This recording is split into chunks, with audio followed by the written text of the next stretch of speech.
El milagro que nos corresponderá ver hoy día es acerca de las sanidades de paralíticos y atormentados en cama. Ya vimos una primera serie, todo lo que eran los milagros en cuanto a espíritus malignos, espíritus de demonios, y en el día de hoy se va a celebrar eso del Halloween abiertamente satánico. Cada uno ya es responsable de hacer o no hacer, participar o ser partícipe de cualquiera de esas cosas, pero que no se haga por ignorancia, sin saber que es una fiesta abiertamente satánica, es el día de los enemigos de Dios. Así que ahora el tema de la sanidad de un siervo de un centurión. Para ello vamos a leer en Lucas capítulo 7. Lucas capítulo 7. El verso 1.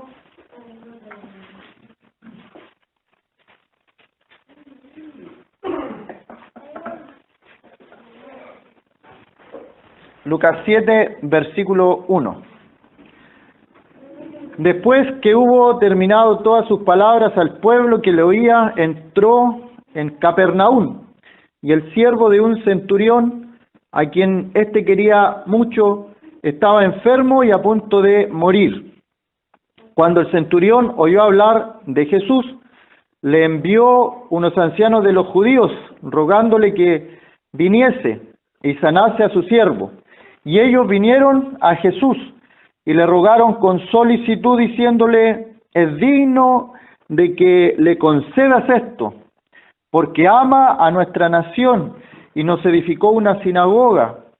Y Jesús fue con ellos, pero cuando ya no estaban lejos de la casa, el centurión envió a él unos amigos, diciéndole: Señor, no te molestes, pues no soy digno de que entres bajo mi techo, por lo que ni aún me tuve por digno de venir a ti, pero di la palabra y mi siervo será sano, porque también yo soy hombre puesto bajo autoridad y tengo soldados bajo mis órdenes, y digo a este: ve y va, y al otro: ven y viene, y a mi siervo: haz esto, y lo hace. Al oír esto, Jesús se maravilló de él, y volviéndose dijo a la gente que le seguía: os digo que ni aún en Israel he hallado tanta fe. Y al regresar a casa, los que habían sido enviados hallaron sano al siervo que había estado enfermo. Ahí mismo aparece la cita del otro pasaje donde está este mismo relato, que es más corto, así que los vamos a leer también. En Mateo capítulo 8. Mateo capítulo 8. Versículo 5. Entrando Jesús a Capernaum, vino a él un centurión rogándole y diciendo: Señor, mi criado está postrado en cama, paralítico, gravemente atormentado. Y Jesús le dijo: yo iré y le sanaré. Respondió el centurión y dijo: Señor, no soy digno de que entres bajo mi techo, solamente di la palabra y mi criado sanará, porque también yo soy hombre bajo autoridad y tengo bajo mis órdenes soldados. Y digo a este: ve y va, y al otro: ven y viene, y a mi siervo: haz esto, y lo hace. Al oírlo, Jesús se maravilló y dijo a los que le seguían: de cierto os digo que ni aún en Israel he hallado tanta fe. Y os digo que vendrán muchos del oriente y del occidente y se sentarán con Abraham e Isaac y Jacob en el reino de los cielos. Mas los hijos del reino serán echados a las tinieblas de afuera, y allí será el lloro y el crujir de dientes. Entonces Jesús dijo al centurión: ve, y como creíste te sea hecho. Y su criado fue sanado en aquella misma hora. Nos fijamos la ventaja de que 4 personas hayan escrito muchas veces los mismos relatos, porque nos complementan. Y eso de que 4 personas, Mateo, Marcos, Lucas, Juan, hayan escrito acerca de la vida, la obra y la persona de nuestro Señor Jesucristo, según los historiadores, da más validez cuando hay más testigos de un acontecimiento. Así que eso nos respalda y nos muestra que Dios piensa en todo. Así nos agrega unos detalles más y comenzando con el nombre de la ciudad. Esta ciudad, ¿qué ciudad era? Capernaum. Vamos a Mateo, el libro de Mateo, ahí mismo en el capítulo 11, para que tengamos una idea. Mateo, capítulo 11, el Capernaum era la ciudad del ministerio de nuestro Señor, tenía su centro ministerial allí, Capernaum, comienza. Por eso es que en Lucas cuando leímos, él habla también de esa ciudad.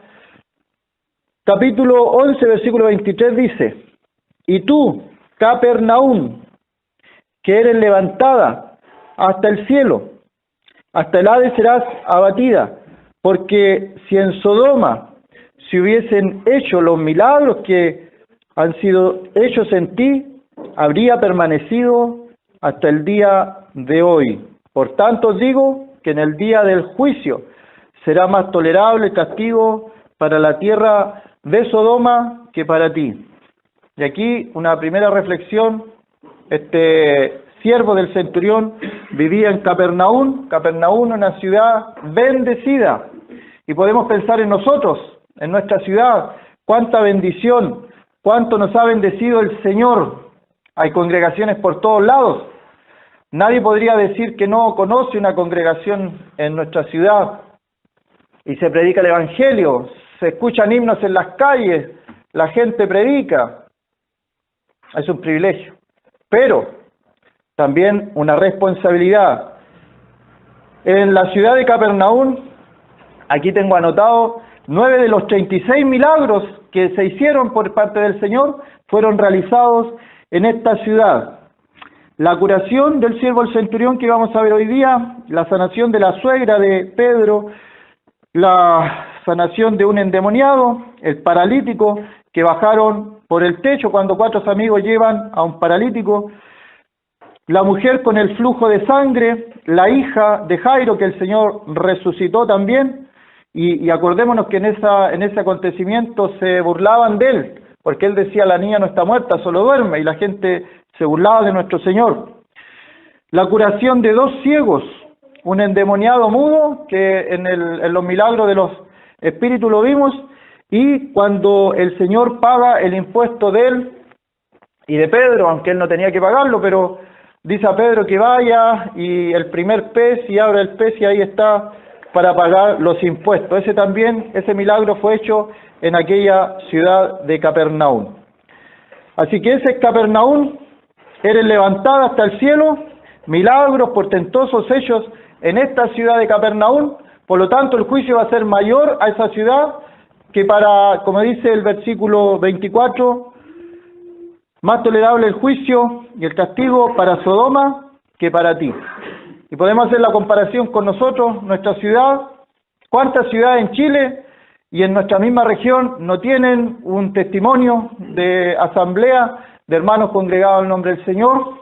Por lo tanto, nosotros somos más responsables que aquellas ciudades que no tienen un testimonio, una iglesia local. Y vamos al milagro entonces. Estos hombres que aparecen aquí, el centurión, un siervo de un centurión estaba enfermo, pero centrémonos en la persona del centurión. ¿Qué es lo que era un centurión? Un soldado romano que estaba a cargo de 100 personas, eran personas rudas, eran personas valientes, eran personas temerarias, no le tenían miedo a nada, ellos avanzaban, comandaban ejércitos romanos y no había temor en ellos. Pero el Señor alaba a este hombre por su fe. Y es interesante que el otro centurión que aparece está en la cruz, cerca de la cruz. Y cuando ve todas las cosas que han pasado, él dice verdaderamente, este hombre es justo, refiriéndose a nuestro Señor, un centurión en ese momento de la cruz. El centurión en Hechos capítulo 10, llamado Cornelio, tuvo una visión, daba limosnas y oraba, pero todavía no era salvo, y él tuvo una visión donde bajaban animales y... No, tuvo la visión, Pedro tuvo la visión, pero Cornelio tuvo la visión de llamar a Pedro. Entonces, aquí es lo que quiero llegar con los centuriones, que cada centurión que aparece en la Biblia recibe algo y actúa conforme a lo que recibió, y no tiene dudas, no hay temor en él en hacerlo, en obedecer, son obedientes, y ese es el principio que está en el capítulo 7, es un principio para la fe. Si el Señor dice algo, por eso es que dice ahí, di la palabra y mi siervo sanará, porque ellos como soldados están acostumbrados a que salga una orden y la orden se cumpla. Y podemos preguntarnos nosotros cuántas veces el Señor nos ha dado una palabra. ¿Y a qué me refiero con una palabra? Puede ser que un hermano predicando de este lugar, ministrando, lea la escritura de un ministerio y hay una palabra para nosotros, para cada uno. ¿Qué hacemos con esa palabra? Si estamos pasando por un problema, alguna circunstancia, y oramos al Señor que nos dé una palabra, y el Señor nos da una palabra.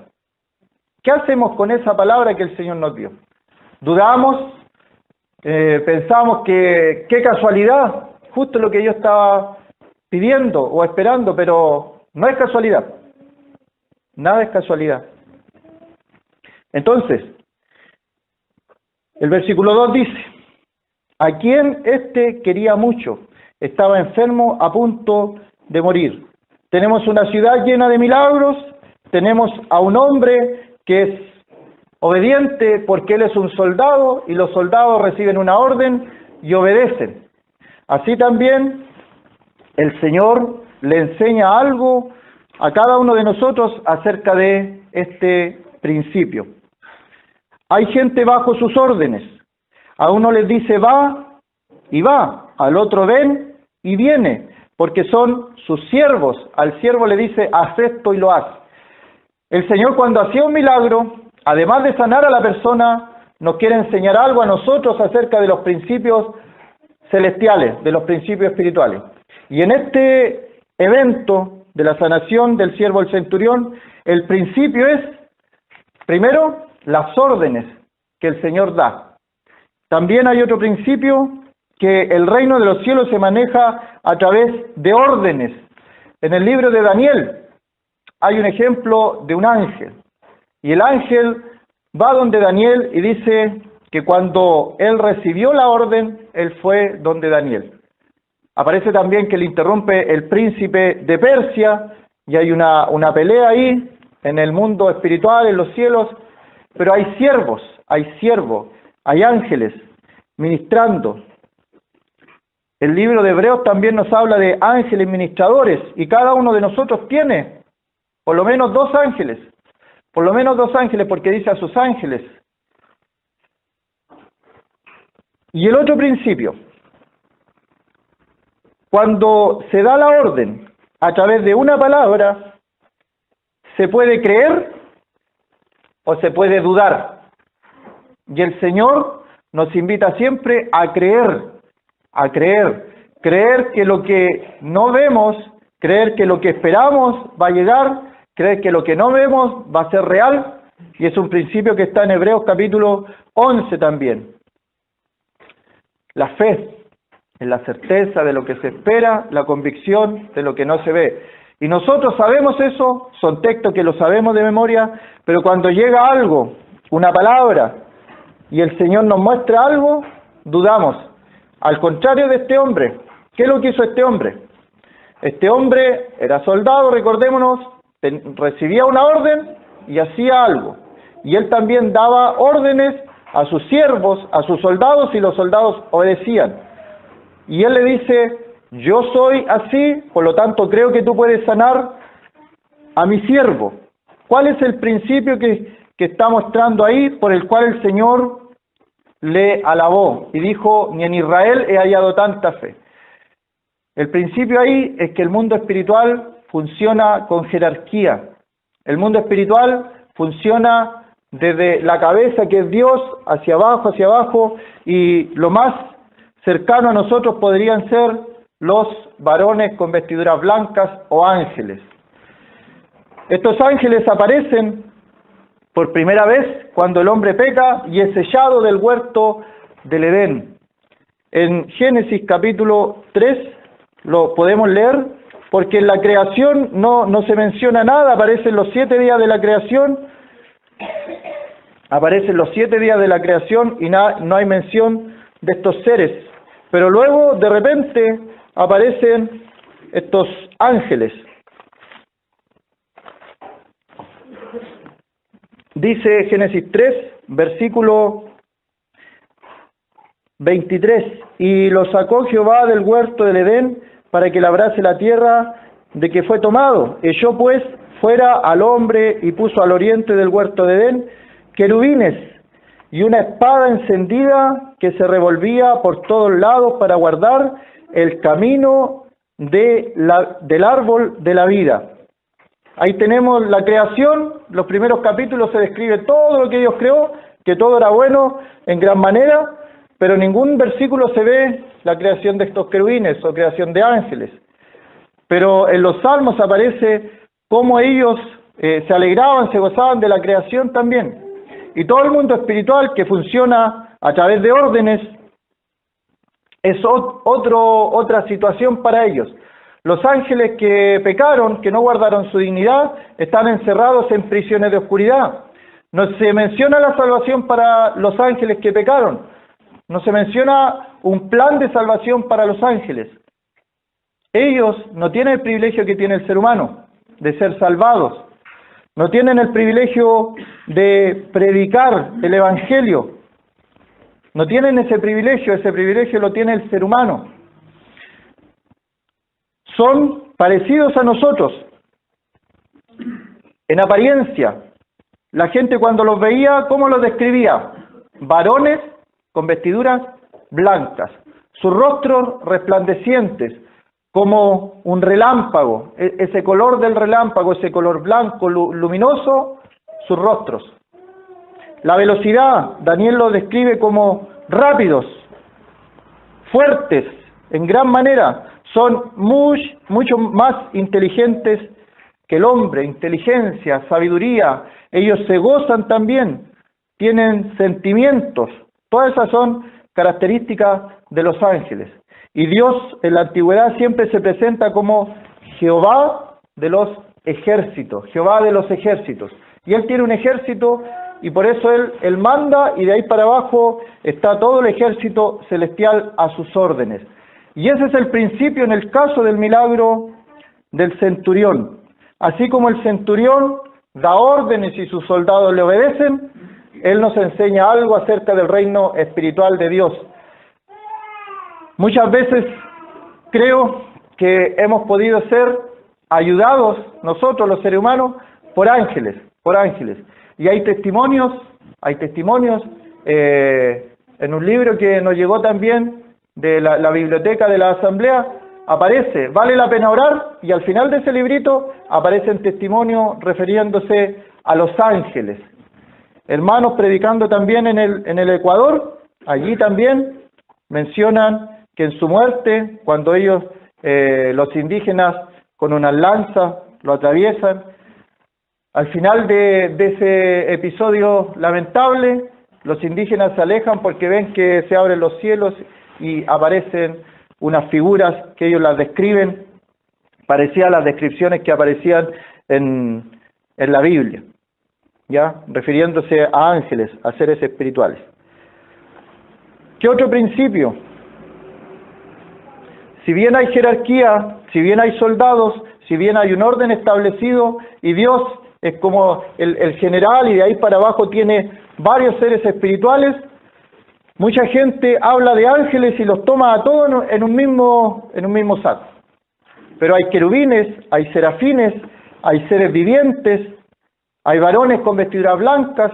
En Génesis también, en el caso de Sodoma y Gomorra, cuando fueron destruidos, ellos pasaron con Lot, Lot los invitó a comer, los varones de Sodoma y Gomorra querían que los sacaran porque los hallaron de apariencia hermosa y se parecen a los seres humanos.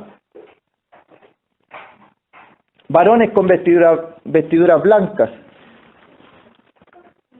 Volvamos entonces a Lucas capítulo 7. Así como el centurión entonces da órdenes y éstas se cumplen, así el Señor no dice yo no hago esto o esto es incorrecto, sino que se maravilla de él y le dice que no ha hallado fe.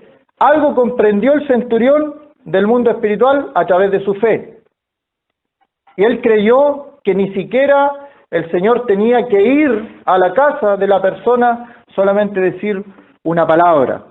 Y sabe que en el día de hoy también hay personas que piensan que para ser sanada de una enfermedad, para ser sanada de algo o para que se arregle un problema, las personas tienen que estar en el lugar o tienen que tocarlos y dicen ellos que si puede ungirlos, totalmente alejados de los términos bíblicos y se sienten como más seguras si uno ora tocando a la persona o estando en el lugar. Pero ¿cuál es el principio?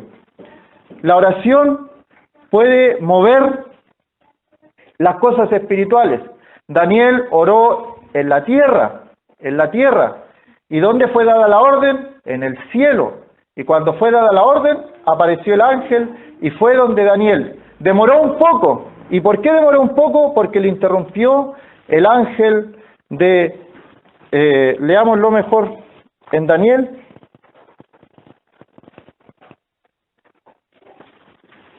Hay interrupciones que a veces no entendemos.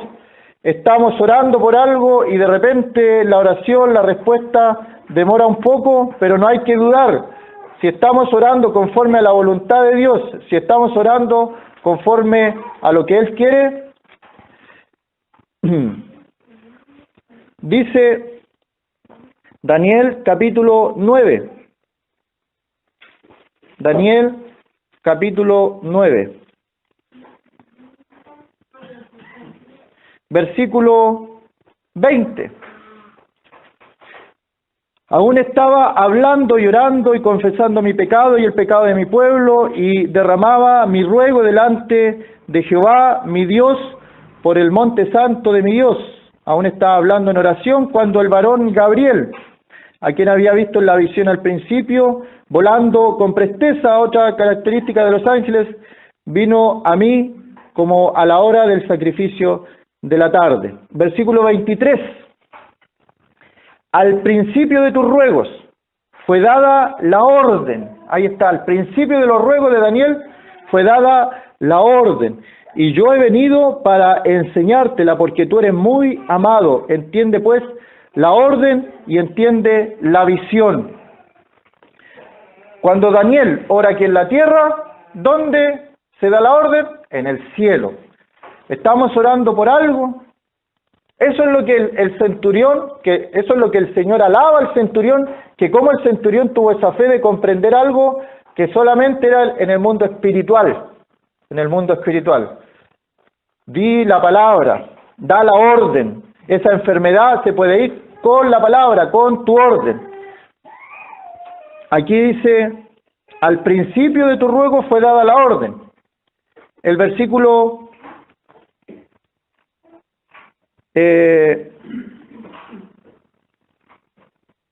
14 del capítulo 10.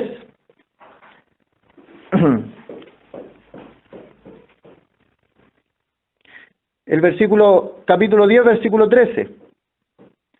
Mas el príncipe del reino de Persia se me opuso durante 21 días, pero he aquí Miguel, uno de los principales príncipes, vino para ayudarme. El versículo 12. Entonces me dijo, Daniel, no temas, porque desde el primer día que dispusiste tu corazón a entender y a humillarte en la presencia de tu Dios, fueron oídas tu palabra, y a causa de tus palabras yo he venido. Y el versículo 20. Él me dijo, ¿sabes por qué he venido a ti? Pues ahora tengo que volver para pelear contra el príncipe de Persia, y al terminar con él, el príncipe de Grecia vendrá. ¿Qué nos enseña el milagro del centurión y la fe del centurión? Este orden de jerárquico como los soldados, Hay ángeles, hay serafines, hay querubines, hay seres vivientes, hay varones con vestiduras blancas, y todos ellos son siervos de Dios. El creyente está en una condición superior, es hijo, por adopción, finalmente por adopción, pero es hijo. Y este ejemplo viene de las casas romanas, cuando las casas romanas hablaban del pater familia, el padre de familia, y el padre de familia tenía siervos, y dentro de sus esclavos, él tomaba uno, porque le nacía a él, y lo tomaba y lo adoptaba. Todo el mundo sabía que no era hijo del padre de familia de esa casa, todo el mundo lo sabía, pero él gozaba de todos los privilegios. Ese ejemplo ocupa Pablo cuando escribe y dice que fuimos adoptados. No es la misma relación que hay entre el Señor Jesús como hijo que la relación que tenemos nosotros de hijo a padre. Por eso es que el Señor cuando resucita dice, di y dile a mis hermanos subo a mi Dios y a vuestro Dios. Una relación diferente. A mi Padre, a vuestro Padre. Es una relación, si bien somos hermanos, es diferente. Hay que guardar las proporciones. Hay harta en ese punto, hay gente que ora de una manera irreverente a nuestro Padre Celestial. Y yo creo que más de alguno sabe los términos que usa para referirse a nuestro Padre Celestial. Pero tú cuando ores dices, Padre nuestro, que estás en los cielos. Así que ahí está, salen las órdenes en el cielo, ¿cuándo? Cuando nosotros aquí en la tierra oramos. La otra vez vimos los 5 tipos de oración, a lo mejor puede haber una más, pero era la adoración, hay oración de adoración, y nosotros oramos y adoramos. Está la oración de confesión, si confesábamos nuestros pecados, Él es fiel y justo para perdonar nuestros pecados y limpiarnos de toda maldad. Está la oración de acción de gracia, cuando pedimos algo y recibimos tenemos que ser agradecidos con Dios. Y ahí está la otra oración, la de petición, que es la que más ocupamos nosotros, ¿cierto? Pedimos y pedimos y pedimos. Entonces, el ruego es una oración que se hace pidiendo algo. Tiene que ser conforme a la voluntad, tiene que ser de acuerdo a la palabra de Dios, no transgredir alguna cosa que está aquí en la Biblia, pero pedimos, como Jabes, que pidió hartas cosas y el Señor dice, le concedió porque Él es soberano. Nosotros tenemos que cumplir con pedir. Pero la oración, he mencionado 4, la quinta es la de intercesión. ¿Cuántas veces hemos orado intercediendo por alguien? Y eso es lo que hace el centurión. Intercede por su siervo porque lo quería mucho. Intercede. ¿Cuántas veces hemos orado por intercesión de un familiar? En el caso del centurión podemos pensar en la gente que nos rodea en el trabajo. Intercesión por gente que nos rodea cerca de nuestro hogar. Intercesión por algún hermano que está alejado. Interceder. Ir donde nuestro Señor Jesucristo, como lo hizo el centurión, que en el relato de Mateo dice que fue el centurión, pareciera que habló él. Pero en el relato de Lucas vemos que hay 2 comitivas. Pero es intercesión, oración de intercesión. Orar, yo oro por alguien más, no por mí. La de peticiones, dame, quiero esto, quiero aquello, bendíceme. Pero ¿cuántas veces oramos intercediendo por otro hermano? Así como Pablo pedía, por ejemplo, que se orara por él, para que cuando él abriera su boca hubiera palabra de Dios. Orar por nuestros ancianos, orar por los diáconos, orar por nuestras hermanas, oraciones de intercesión, no por mí, por otra persona. ¿Cuánto lo hemos hecho? ¿Cuánto tiempo le dedicamos a oración intercesora. El centurión lo hizo, él se dio el tiempo de no preocuparse por él. Él no tenía por qué preocuparse de un siervo. Más encima, el centurión era parte del Imperio Romano. Tenían todo el poder, tenían todas las cosas, no necesitaba de nada. Sin embargo, él se preocupa de un siervo, Intercedió por él. Oración de intercesión. Entonces, cuando nosotros hacemos estas oraciones de intercesión, también interceder por la conversión de alguien,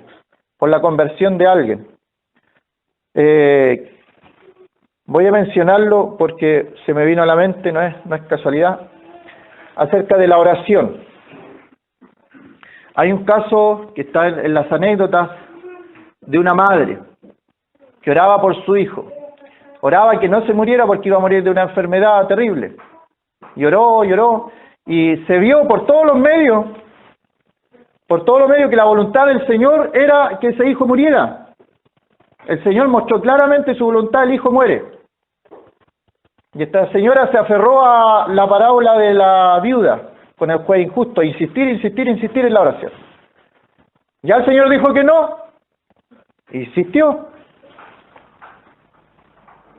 Fue aconsejada por un pastor que le dijo que el Señor había mostrado su voluntad, el hijo moría, y ella no, y que la oración, y intercedió, el hijo sanó, el hijo creció, el hijo fue un asesino buscado en Inglaterra, uno de los peores asesinos de la historia, y fue muerto por la justicia por sus crímenes cometidos en la plaza pública. Y esa madre vivió para ver cómo su hijo era muerto. Y antes de llegar a la muerte, ¿cierto?, en Inglaterra, como eran criminales, en el camino ya le hacían más maldades, porque total era alguien que había violado la justicia. Entonces ahí se aplica lo otro, que aparece también en la Escritura, cuando el pueblo de Israel pedía e insistía en algo que el Señor ya había dicho que no. Dios dice, le dio lo que pedían, pero como no era la voluntad de Dios, no fue en su beneficio, fue en contra de ellos. Entonces hay que tener un equilibrio en la oración.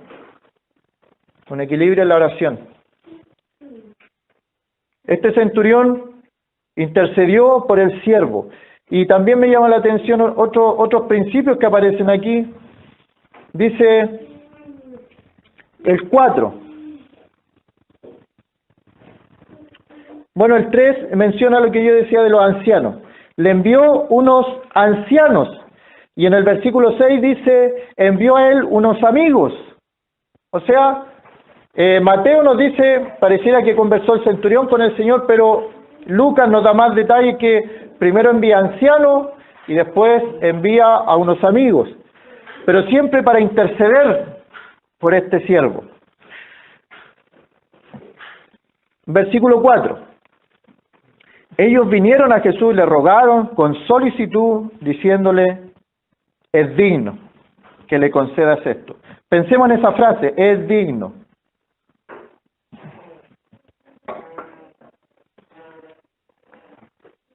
¿Puede en este mundo haber alguien digno de algo, digno de recibir algo de parte de Dios? No tenemos nada que recibir de parte de Dios. Lo único que el hombre merece es la perdición eterna. Ese es nuestro único derecho. No hay nadie digno de recibir ninguna cosa. Pero estos ancianos le dicen, es digno. ¿Cuáles son las razones? Versículo 5. Porque ama nuestra nación y nos edificó una sinagoga. Ama nuestra nación y nos edificó una sinagoga. ¿De qué nación estamos hablando ahí? Cuando dicen ama nuestra nación, ¿existe en el día de hoy una nación de este pueblo? ¿Sabe que la nación de Israel el año 70 desapareció? No existió más. Los israelitas fueron esparcidos el año 70 después de Cristo y la ciudad fue destruida y todo se acabó. en 1949 volvieron a su tierra como Estado, la única nación que en un día se ha formado, cumpliendo también una profecía. Y esa es la nación. Y yo reflexionaba porque en mi caso me gusta la nación de Israel, la sigo, la estudio, y la nación que existe hoy día. Y aunque se le acuse de terroristas de Estado, a veces se le acusa, aunque tienen acusaciones que han hecho crímenes y todo, es una nación que se defiende con menos de 10 millones de habitantes y alrededor hay como 8 naciones árabes que cuatriplican todo en todo orden de cosas. Armamento, municiones, soldados, todo lo multiplican. O sea que la nación de Israel en el día de hoy esté ahí y se mantenga, es un milagro, es un milagro. Ama nuestra nación, ama nuestra nación. Es la nación de Israel que tiene una promesa, porque ellos vienen de Abraham, y los que bendecían a Abraham eran bendecidos, los que maldecían a Abraham eran maldecidos. Conocido es el caso, por si alguno no lo sabe, de un presidente de Venezuela, don Hugo Chávez, que dijo: maldigo con mis entrañas a Israel. Y murió de cáncer en su interior. O sea, esa promesa no es algo del pasado. No es algo del pasado. Es una promesa de parte de Dios que tiene cumplimiento.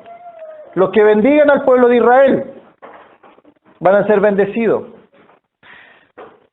Las potencias a lo largo de la historia que han bendecido al pueblo de Israel han sido prosperadas. Los años de mayor gloria del Imperio Británico de Inglaterra fueron cuando ellos apoyaron al pueblo de Israel a formar su nación en Medio Oriente. Inglaterra hoy día es un país, no es un imperio.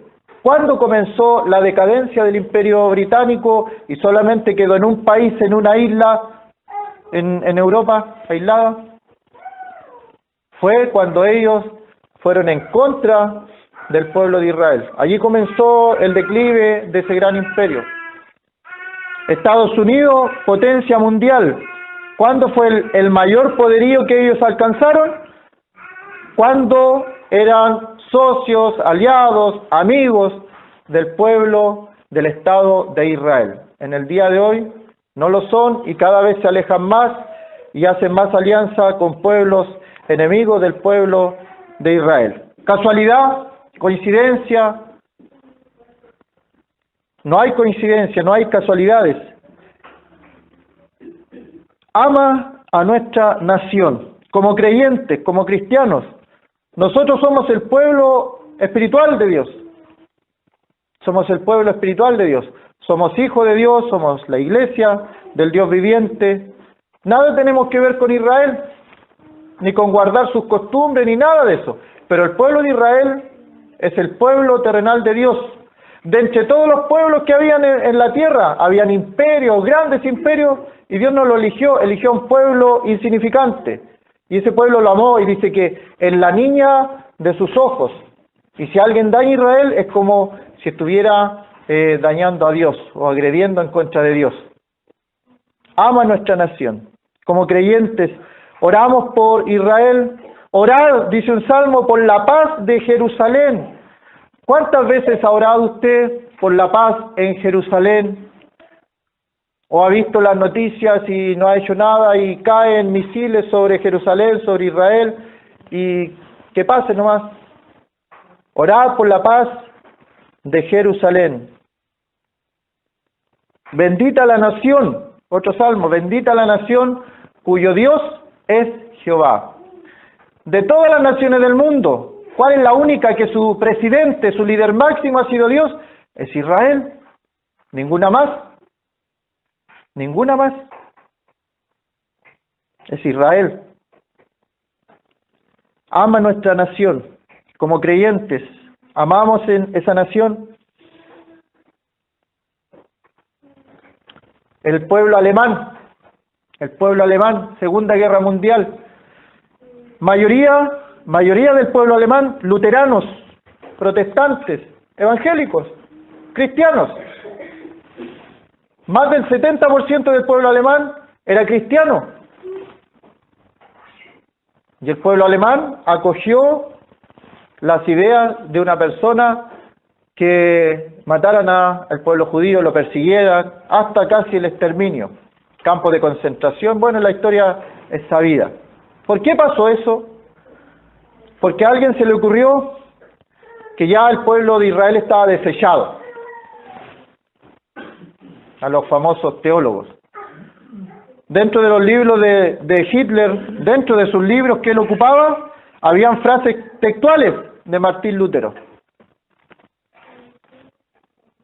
Nosotros tenemos que entender eso. Nosotros somos el pueblo de Dios, espiritual, la iglesia, somos hijos de Dios, pero el pueblo de Israel está ahí. El pueblo de Israel está esperando, y Pablo sufre porque su pueblo rechaza al Señor Jesucristo, y él, siendo judío, quiere y daría todo porque el pueblo judío reconociera a su Mesías, pero no puede, y eso le preocupa. Pero dice, si por el rechazo que tuvo Israel llegó la salvación a todos nosotros los gentiles, ¿cuánto más va a ser cuando Israel se restaure?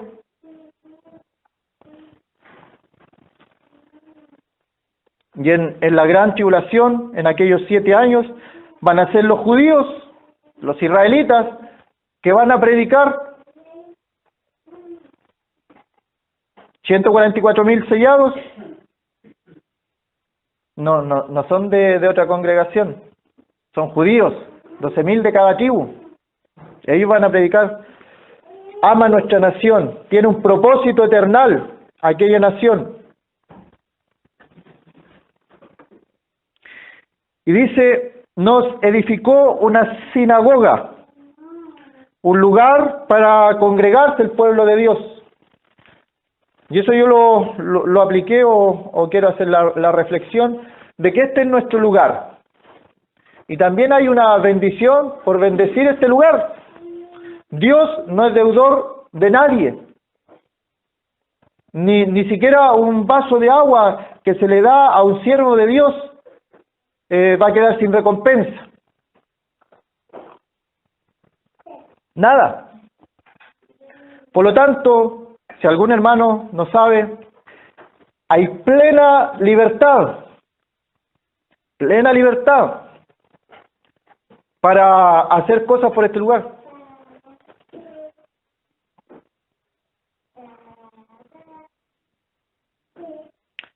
Ama nuestra nación y nos edificó una sinagoga. ¿Piensa que hacer el aseo en este lugar es muy poco?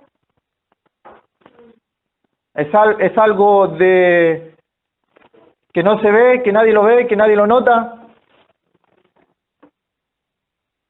¿Es muy poco limpiar este lugar? ¿Es muy poco arreglarlo? ¿Es muy poco comprar cosas para este lugar? Sabemos las leyes del dar y recibir, ¿cierto? Que no sepan nuestra mano izquierda, lo que hace la derecha, pero que se haga. El versículo 6. El Señor no dijo nada en contra de este hombre, no le dijo, pero ¿y qué tiene que haya edificado una sinagoga? Sino que dice, fue con ellos. Y ahí aparecen los amigos, diciendo, Señor, no te molestes. Y aquí está la fe y lo que él vio en lo espiritual. No soy digno. ¿Y aquí en qué lo aplico? El hombre, el centurión, dice, no soy digno. ¿Era verdad o mentira que él había construido una sinagoga? Era verdad. Era verdad. ¿Amaba la nación de Israel? Era verdad. Y era un imperio, el imperio romano, que era malo el imperio romano. Si los judíos habían formado un grupito que se llamaban los celotes. ¿Y cuál es la función de los celotes? Matar romanos, nada más. Los celotes se formaron para matar romanos. Y el Señor de ese grupo terrorista sacó también un discípulo. Interesante. La salvación es para todos. Y también sacó a Mateo, que le servía al Imperio Romano. Yo me imagino a veces cómo el Señor logró que esos dos, en el día de hoy, hacer eso sería un experimento. Personas tan distantes en sus pensamientos e ideas respecto a algo, y el Señor las juntó como sus discípulos, a través del amor. Aparecen los amigos, pero el centurión, si el Señor alaba su fe, algo tiene que enseñarnos. Aunque él había hecho una sinagoga, aunque él amaba a su nación, y él lo sabía, pero ¿qué dice él? Cuando todos los demás decían, él es digno, él decía, no soy digno. Y eso tiene que ver con lo que nos gusta o nos agrada, cuando se nos alaba, cuando se nos aplaude, por las cosas que hacemos. Y podemos preguntarnos, ¿cuántas de las cosas que hacemos las hacemos para ser aplaudidos, alabados por el entorno, por los que me rodean? ¿O cuántas veces sigo los principios bíblicos de hacer las cosas calladamente? Que si lo hago en secreto, el Señor me va a dar la recompensa. ¿Se fija la diferencia? Y ahí entonces comienza uno a ver que este centurión era especial, teniendo todo el poder para dañar a los israelitas, para ser cruel con los israelitas, él los amaba. No teniendo ninguna obligación con el pueblo de Israel, les construye una sinagoga. Si no la hubiera construido, no hubiera pasado nada. Nadie le hubiera dicho que es malo si no tenía ninguna obligación. Entonces, dos cosas que él hizo sin que nadie le obligara. Y no la hizo, por el contexto que yo veo aquí, él no la hizo para ser alabado del pueblo. Sin embargo, las mismas personas que lo rodeaban dan crédito a él. Y dicen, él es digno porque ama a nuestra nación, porque nos construyó una sinagoga.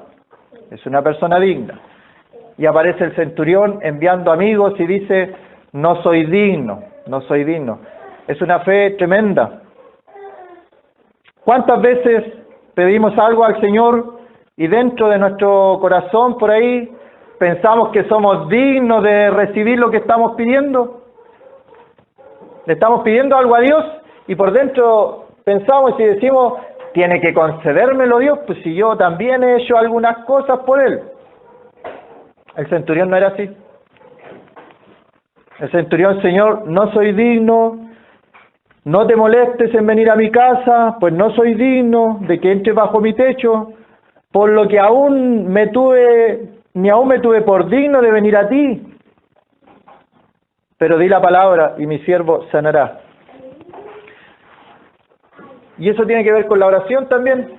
¿Cómo nos acercamos en oración?